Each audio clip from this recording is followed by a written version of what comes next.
ज्ञानेश्वरी आत्मचिंतन अध्याय 17 माऊलीच्या हृदयातला जो ओवीच्याद्वारे जगाला कल्याण करण्यासाठी जो भाव जागृत होतो तो आत्मभाव, बंद होतो तो देहभाव. वृत्तीच्या अज्ञानामुळे, वृत्तीमध्ये अज्ञान असल्यामुळे चालू असलेला विकार भाव त्याला भस्म करण, या अध्यात्माचा लाभ आहे आपल्याला. काय कायची पोथी, काय कायचा पाठ, त्याचं फल काय? त्याचं फल केवळ सुख लाभ, सुखाचा लाभ, आत्मलाभ म्हणतात. अध्यात्मशास्त्र माहित नाही लोकांना. कारण बहिरंगातून बुद्धी येत नाही बाहेर. अंतरंग माहित नाही प्रत्येक जीवाला. अंतरंग श्रवणामध्ये मिळतो. अंतःकरण थंड शांत होत, ते अंतरंग स्थिती, अध्यात्माची प्राप्ती. जिथं अंतःकरण शांत, निवांत, एकांत होतंय.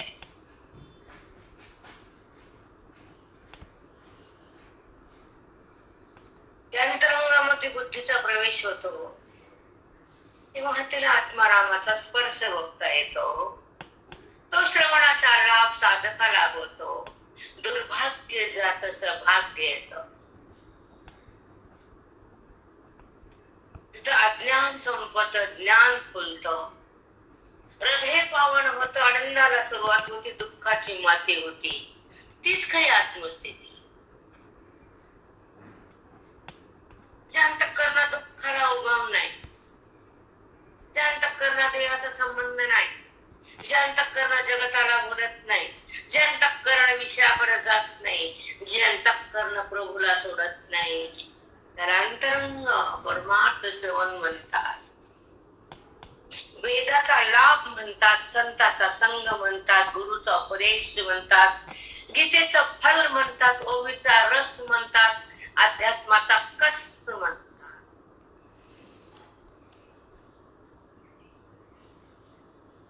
म्हणून अंतरंग परमार्थ म्हणजे श्रवण भक्ती, जीवाला मुक्ती, परमात्म्याची प्राप्ती, देहबुद्धीची निवृत्ती. ही भाषा माहित नाही लोकांना. काम येत नाही, आम्हाला कळत नाही. पण ही भोंदू महाराज सांगत नाही. पैसे घेणारे, लुटणारे नाही सांगत.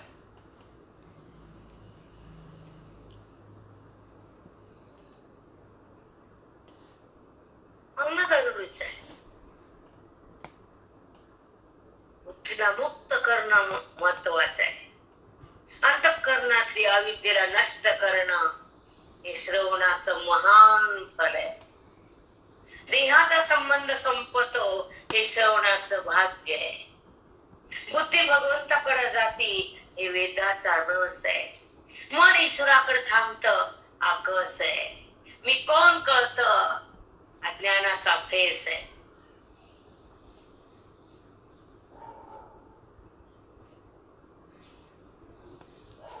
मीच कोण कळत नाही तर जगायचं कशाला. माझ्यात कोण आहे माहित नाही तर श्वास घ्यायची कशाला. माझ्यात काम, क्रोध, द्वेष, मद, मत्सर ही तुमच्यापाशी गोळा केले तुम्ही. याला संपवा, याला बाहेर टाका, याला बाहेर फेका. नाही टाकता येत ना, नाही टाकता येत. द्वैताला फाडता येत नाही, अद्वैताला बघता येत नाही. साधूचा संग मिळत नाही, वेदाचं अंग भेटत नाही. परमेश्वराचा अभेद बघता येत नाही, जगदीश्वराचं नातं प्राप्त करता येत नाही, आणि देहाचं नातं फेकता येत नाही.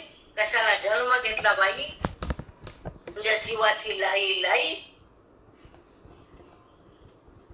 अगदी बरोबर आहे हे. असत्य काय त्याला बोला, त्याला निवडता येतं. तेव्हा ज्ञानाकडे अंतःकरणाला राहता येत. मन बेभान होत तेव्हा ईश्वराचं सुख प्रगट होत.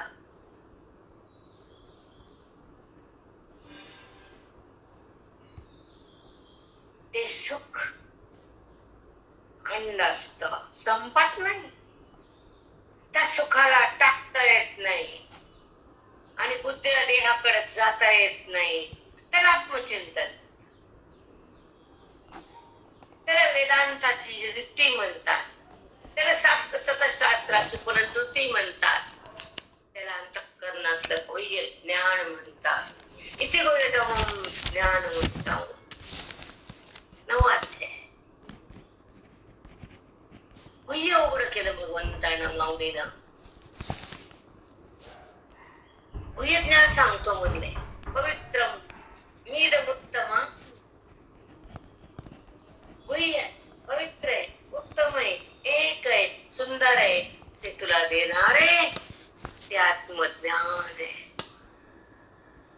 सुखाचं भान आहे, ही जीवाची खरी शान आहे.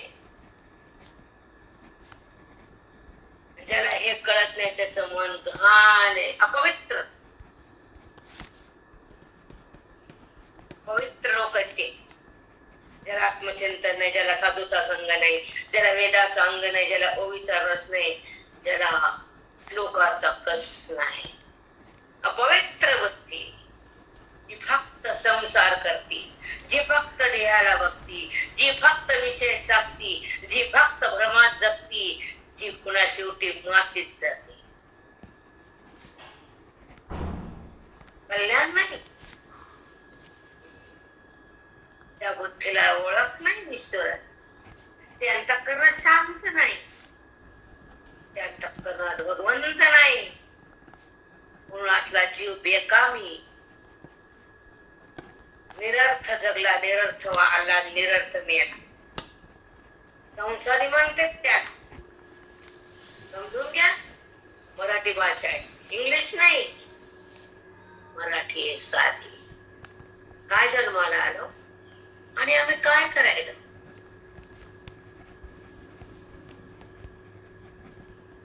विचित्र लोक असतात संसारी. होता बी घाण, लोकाला बी आपल्या अंगाची घाण लावून टाकतात. म्हणून त्यांच्या जवळ चिटकुने राम राम.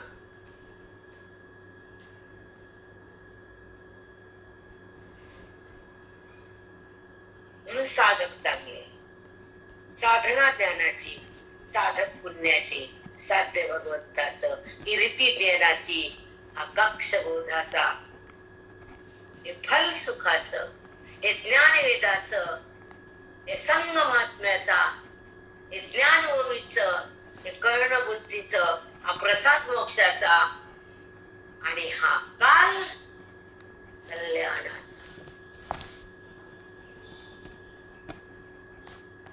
ज्या कालामध्ये जे मन श्रवणाकडे जात, ज्या क्षणामध्ये स्वतःच भान स्वतःला येत, तो क्षण विलक्षण असतो. तिथे देहाचे भान नसत, विषयाची घाण नसती, बुद्धीमध्ये भ्रम नसत, तिथे ईश्वराची जाण असते, भगवंताची खूण असती, सुखाची रीत असती, दुःखाची वाट असते. साधूच जेवायला ताट असत, त्याच्यामध्ये बोधाचं अमृत असत, त्याला श्रवण नाव येत. हे साधू जीव घालतात.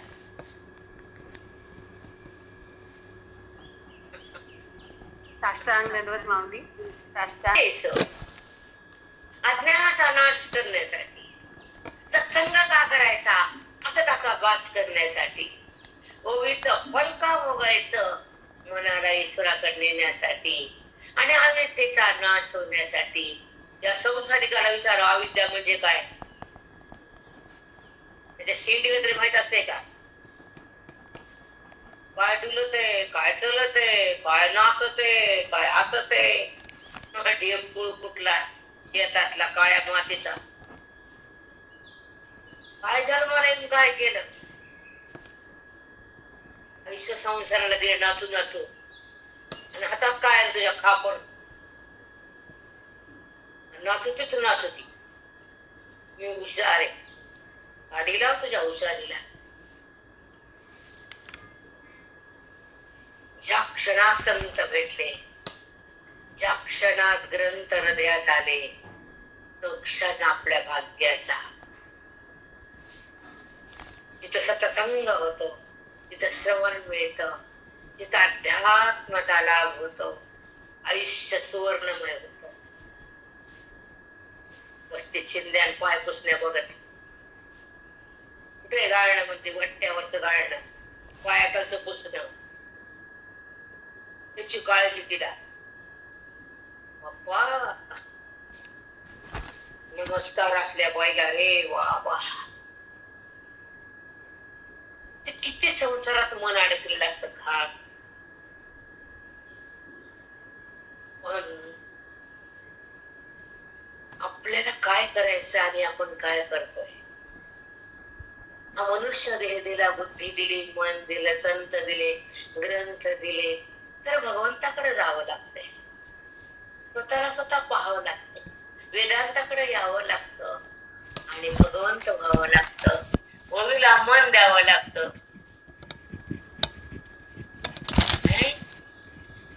ते मन दिलं मी नात्याला, घराला, पाय पुसलेला, आणि वट्ट्याचं गाळणं पुसायला कुठे गेलं गाळणं म्हणती बाई. आजचं गाळणं कुठं होतं ग? इथं आयुष्य झालं गाळणं, तरी गाळण्यात लक्ष. वाग मन लिप्त त्याचा असावी 50च्या नंतर. परमार्थाची अवस्था असावी, अफाट परमार्थ करावा. धनदानासाठी द्यावं, मन संताला द्यावं, ग्रंथ आत न्यावे, मी कोण कडून घ्यावं, ओवीचं दर्शन घ्यावं, माऊलीला समजून घ्यावं आणि अध्यात्माचा लाभ भोगावा. संसार बाजूला काढावा, कचरा म्हणून त्याला झाडावा, संताच्या संगतीत जगावं आणि मी कोण हे बघावं. शास्त्राला भुलावं, संसाराला भुलू नये. देहाला सोडावं, अविद्येला काढावं, मनाचा मळ झाडावा, बुद्धीतला भ्रम काढावा, ईश्वराला अंतःकरण जोडावं आणि त्या हृदयामध्ये भगवंताला प्रगट करावं. त्याला संत म्हणावं. त्या हृदयामध्ये नातं ठेवायचं का? बुरा आलेलं हे माझं ठेव, तवर बी बुरा, आणि माझे मला आवडते ठेव. विषय ठेवू, नातं ठेवू, चिमण्या ठेवू, गिलास ठेवू, चमचे ठेवू, आणि ठेवतेच काय बाई दुसरं, तिला येतच काय? सांगा दुसरं काय येत? न मनामध्ये गीता, न मनामध्ये ज्ञानेश्वरी, काहीच नाही. आणि मी म्हणते हुशार आहे. कुठं नेऊन ठेवा डोंगरावर गेला सांगा, बिना पाण्याच्या. 5-7 दिवस, मग बघा हुशारी काय. हुशार आहे. आयुष्य मातीत घातलं, मन आविदेत फसलं आणि हातात खापर आलं, म्हणते मी हुशार. पाहिजे कुणाची? म्हणून दिशा असावी ज्ञानाची, आशा असावी मोक्षाची. दिशा ज्ञानाची, आशा मोक्षाची, दीक्षा मोदाची, साक्ष भगवंताची. भगवंताला बरोबर असतात माऊली करावं, त्याला हाक मारावं, त्याला हृदयात धरावं, त्याच्या पायावर चित्त पेरावं, त्याचं अनुसंधान प्राप्त करावं, त्याच्या ऐक्यासाठी जगावं, त्याला प्राप्त करावं, त्याच्या सोबत राहावं, त्याच्या अनुभवात जगावं, त्याला मी म्हणावं, त्याच्या संगतीत मध्ये बुद्धीला टाकावं, बुद्धीचा त्याचा संगम करावा आणि मग सुखाने संसार करावा. आम्ही काही बोलत नाही. मग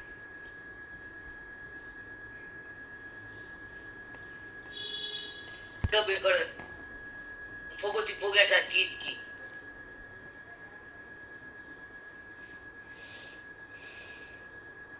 हो माऊली. श्रवण भक्ती त्याच्याबद्दल आपण चर्चा केली की श्रवण का करावं आणि संसार कसा कमी करावा, बुद्धीला भगवंताचा घेरा कसा घाला, तिने भगवंताकडे कसं जावं, तिने भगवंताचं कसं व्हावं, भगवंताला प्राप्त कसं करावं आणि भगवंताला मन कसं द्यावं आणि भगवंताशी एक कसं राहावं, त्याला अध्यात्म म्हणावं.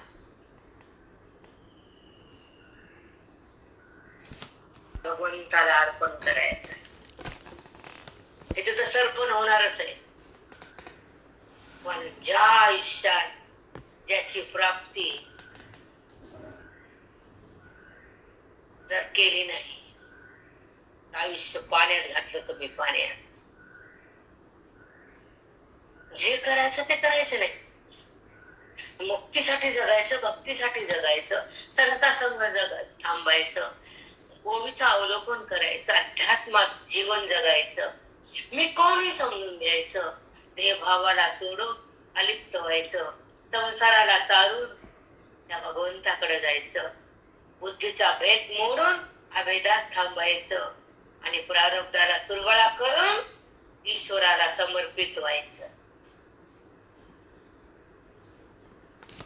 करून फेकून द्यावं, देह भावाला बंद करावं, अज्ञानाची माती माती करावी, स्वरूप स्थिती प्रगट करावी, संताची संगती धरावी, मोक्षाची वाट बघावी आणि भगवंताला स्मरण करून त्याच्या सत्तेत राहावं, देहाच्या सत्तेला बाजूला करावं, अज्ञानाला मारावं, स्वरूपानं गोरावं, ओळीमध्ये शिरावं, मी कोण हे कळावं.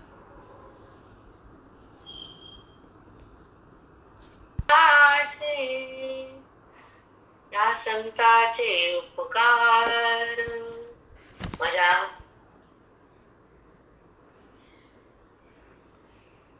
ताई म्यूट झालं ताई. निरंकारा जागवेती मज निरंकारा जागवेती,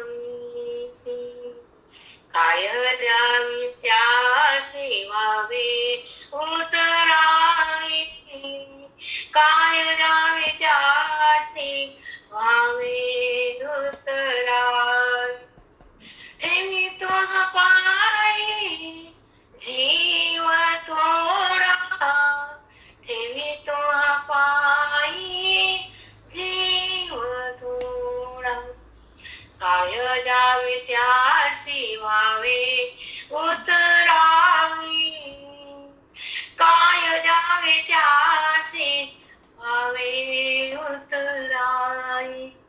सांगा माझे गुरु बसलेले, भजन चालू, खाली पंगत चालू, माझी अवस्था काय झाली असं सांगा. ठासर ठासर रंडीच्या बैलात अशी मिट्टी,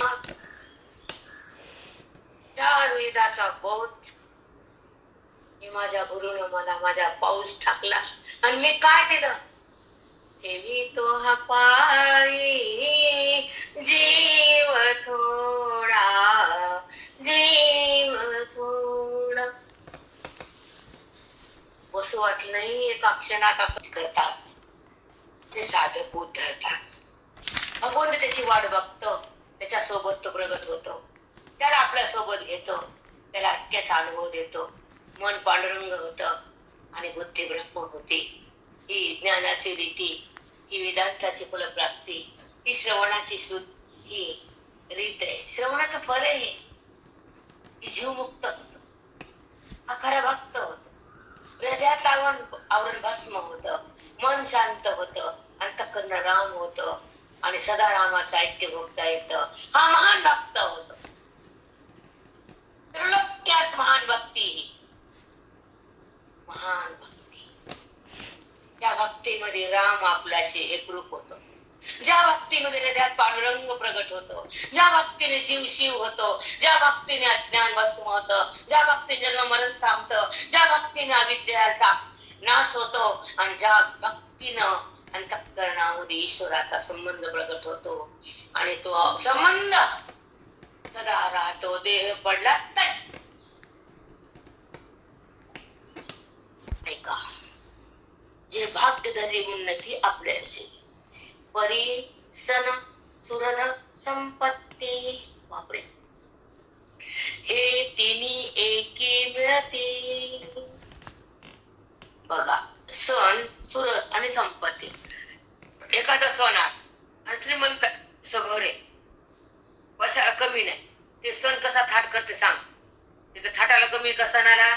त्याला बोला माहित आहे. संपत्ती, हृदय खूप छान आहे, किती पैसा खर्च करायचा, सण साजरा करायचा, संपत्ती खूप दिली. तसं मग आता आपल्याला काय बोलले माऊली ऐका.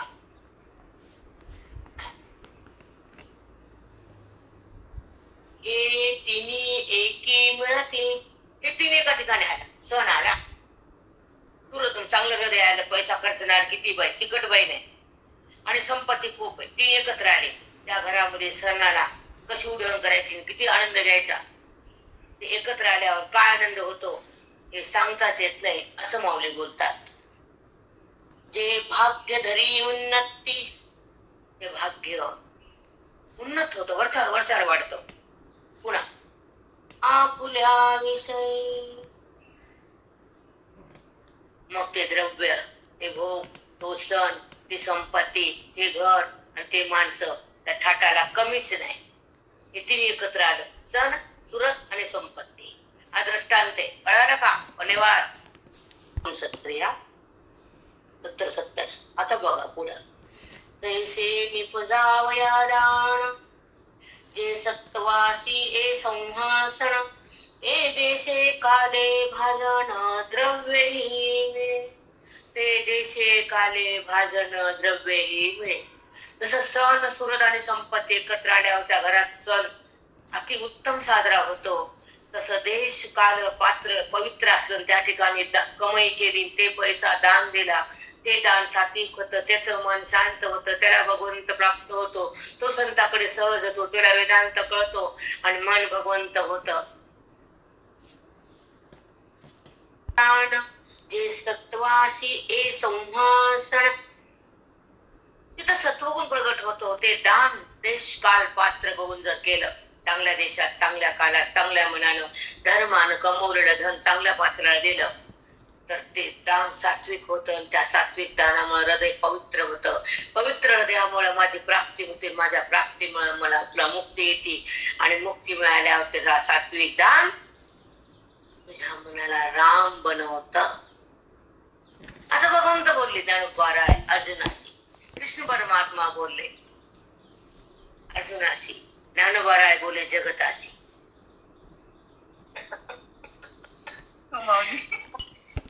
क्षेत्र काकाशी, कुरुक्षेत्र पवित्र देश, काशी, पंढरपूर, आळंदी, अशा पवित्र क्षेत्राच्या ठिकाणी जर दान केलं, अशा ठिकाणी तप केलं, तर ते दान खूप पावन होतं आणि त्याचं फळ अग्नीत होतं. त्याच्यातून सत्वगुण तयार होतो, तर सत्व तुला माझ्याकडे आणतो, असं भगवंत ज्ञानोबा जगाला बोलते. भगवंत अर्जुनाला बोलते.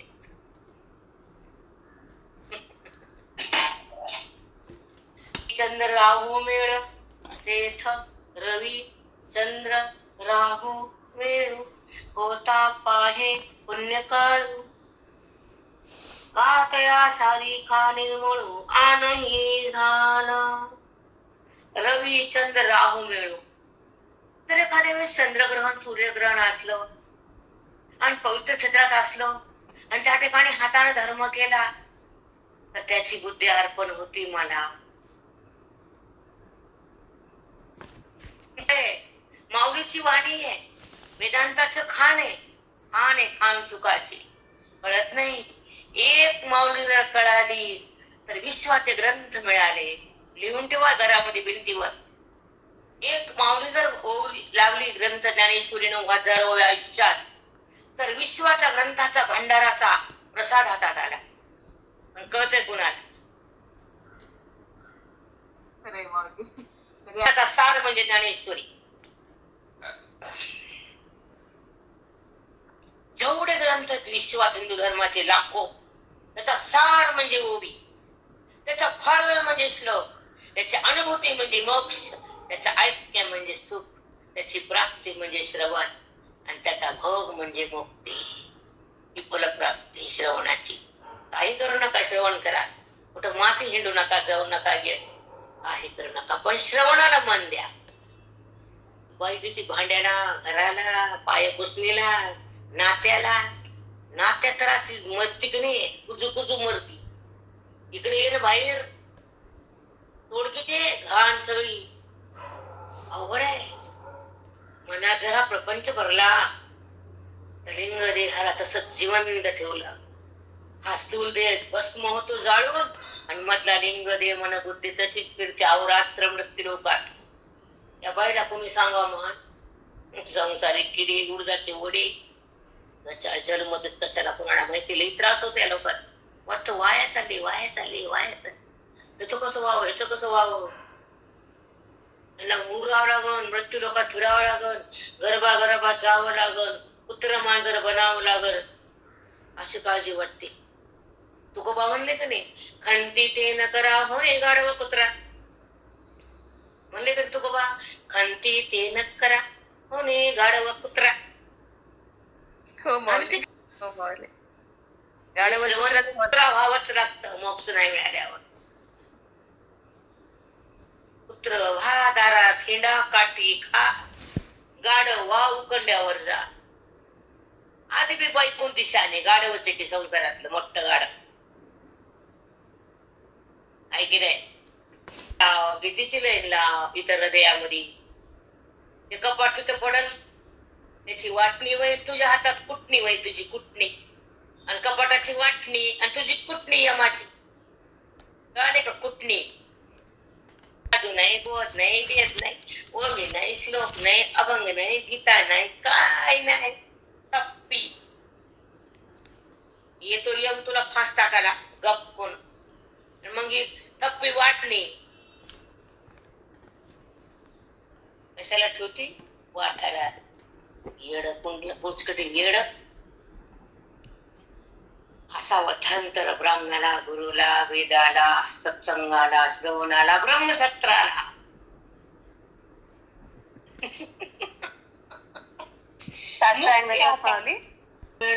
होता पाहे पुण्य काळू, कातयासारखा निर्मळू आनही झाला. त्याच्यासारखा उत्तम काळ पुन्हा कुठे भेटत नाही. अशा काळात दान दिल्यावर मी त्याला बाजूला सोडत नाही. सत्वगुण तयार होतो, सत्वत्व तयार होतो, त्याला माझ्याकडे मी घेतो, असं भगवंत बोलले.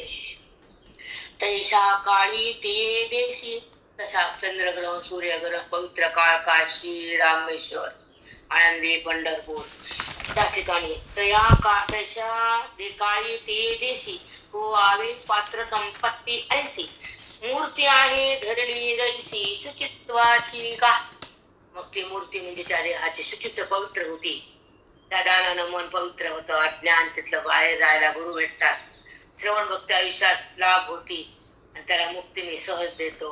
म्हणून अशा देशात, अशा पात्रात असं दान करावं, तर श्रवणामध्ये जगावं, मन भगवंताला अर्पण करावं, आणि शास्त्राचं तप करावं, वेदाचं फल भोगावं, ओवीचा रस घ्यावा, ज्ञानाचा कस भोगावा, आणि श्लोकाला मन द्यावं, आणि साधूच्या सोबत राहावं, आणि त्या ठिकाणी श्रवण आयुष्यात घडावं. हे भाग्य लागतं श्रवण घडायला. कुणाला घडत नाही. कुणाला घडतं श्रवण? देवावर पाणी टाकले की बाई देव ठेवते कोणाड्यात केळीवर मोकाट. 23 घंटे मोकळे. पुण्य नाही, न केल्यावर पाप आहे. करून पुण्य नाही, नित्य कर्म आहे. न केलं तर पाप आहे बाई. श्रवण पण काही म्हटलं की कामच झालं म्हणतात. 23 घंटे मोकळी पडत हिंडती. रिमोट आणि टीव्ही चलू द्या दांडा. आचार म्हणजे धर्मानं वागणं. जी परंपरा आहे ती चालवणं, बंद करणं नाही. आता ऐका, वेदांची उतारपेट बघा. जे वेदाला उतरण्याची जागा आहे, ज्या श्रवणामध्ये वेद उतरतो, हृदयात आणि थांबतो, वाणीतून बाहेर येतो, साधकाच्या हृदयात जातो, बुद्धीला ब्रह्म करतो. उताराची वेदाची उतारपेठ. हे सांगायचं आहे वाक्य. सांगते मी, मला किती द्या का सांगितलं कोण. हा वेद साधूच्या मुखातून, वाणीतून बाहेर येतो, त्या श्रवणातून वेद साधकाच्या हृदयात उतरतो. ही वेदाची उतारपेठ. किती सुंदर शब्द आहे आणि किती छान त्याचा बोध काढला. मुखातून बाहेर येतो, श्रवणामध्ये सुसंपन्न होतो, साधकाच्या हृदयात जातो, साधकाचा अज्ञान काढतो, पापाला आग लागती, पुण्य थांबत, मन भगवंत बनत. वेदाची उतारपेठ.